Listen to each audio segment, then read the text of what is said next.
Mister Naik, আমি doctor Surekant পাওয়ার Saint George hospital থেকে এসেছি। ধন্যবাদ এমন সুন্দর এবং আলোকিত বক্তব্যের জন্য।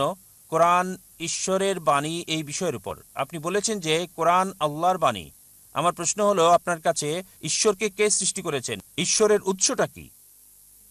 ভাই খুব সুন্দর প্রশ্ন করলেন যে যদি কোরআন ঈশ্বরের বাণী হয় তাহলে ঈশ্বরের স্রষ্টা কে। খুব ভালো প্রশ্ন। যদি আপনাকে জিজ্ঞেস করি যে আপনার বন্ধু জন একটা সন্তান জন্ম দিয়েছে, আপনি কি বলতে পারবেন সন্তানটা ছেলে না মেয়ে?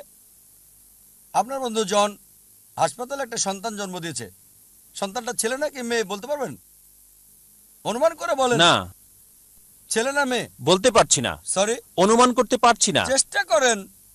50% হলো বলেন। হ্যাঁ, 50 ভাগ, অর্ধেক সম্ভাবনা। ঠিক আছে, বলেন। ছেলে। ছেলে। ভাই পুরুষ কি সন্তান জন্ম দিতে পারে? না। এখন এটা ছেলে না মেয়ে? নামটা মেয়ে নাম হতে হবে। আমি আপনাকে বলছি আপনার বন্ধু জন। আমি জানি না কোনো মহিলার নাম জন হয় কিনা। না, আমরা বলবো না। আচ্ছা আচ্ছা, ধরেন আপনার বন্ধু, ছেলে বন্ধু, সে হাসপাতালে গিয়ে একটা সন্তান জন্ম দিল। সন্তানটা ছেলে না মেয়ে? মেয়ে। পুরুষ কি সন্তান জন্ম দিতে পারে? না।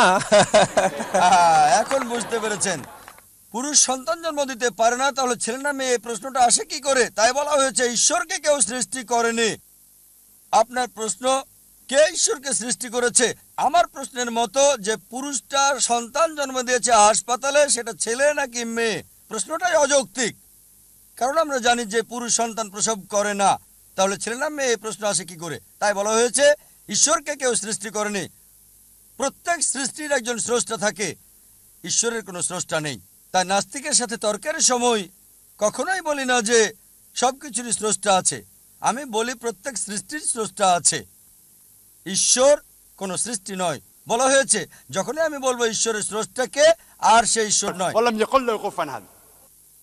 তার সংজ্ঞা হচ্ছে আল্লাহর কোনো স্রষ্টা নেই। আশা করি উত্তরটা পেয়েছেন।